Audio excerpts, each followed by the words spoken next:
આજે હું તમને જણાવીશ કે શિયાળા દરમિયાન આપણે એવા કયા ઘરેલું નુસ્ખાઓ અપનાવવા જોઈએ શરદી ખાંસી માટે કે જેનાથી આપણા શરીરમાં જે કફ વધેલો છે એ તૂટે અને સાથે સાથે સૂકી ખાંસીની જે સમસ્યા છે એ પણ દૂર થાય અને શરદી કફ પણ દૂર થાય.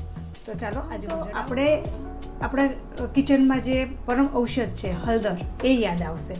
હળદર એ એન્ટીબાયોટિક છે, નેચરલ એન્ટીબાયોટિક છે જે આપણો કફ તોડવાનું તો કામ કરે જ છે અને સાથે સાથે આપણું ઇમ્યુનિટી પાવર પણ વધારે છે. તો હળદરનું સેવન કેવી રીતે કરવું? તો હળદર સવાર સાંજ અડધી ચમચી મધમાં નાખીને એનું સેવન કરવાનું છે. મોટી ઉંમરની વ્યક્તિ છે તો 1 ચમચી સવાર સાંજ હળદરનું સેવન કરવાનું છે. જ્યારે તમને સૂકી ખાંસી ચાલુ થઈ ગઈ છે, શરદી થઈ ગઈ છે ત્યારે આખી ચમચી લેવાની છે. પરંતુ જો શિયાળા દરમિયાન તમારે કફથી બચવું છે, શરદીથી બચવું છે તો ડેઈલી તમે 1 ટાઈમ હળદરનું સેવન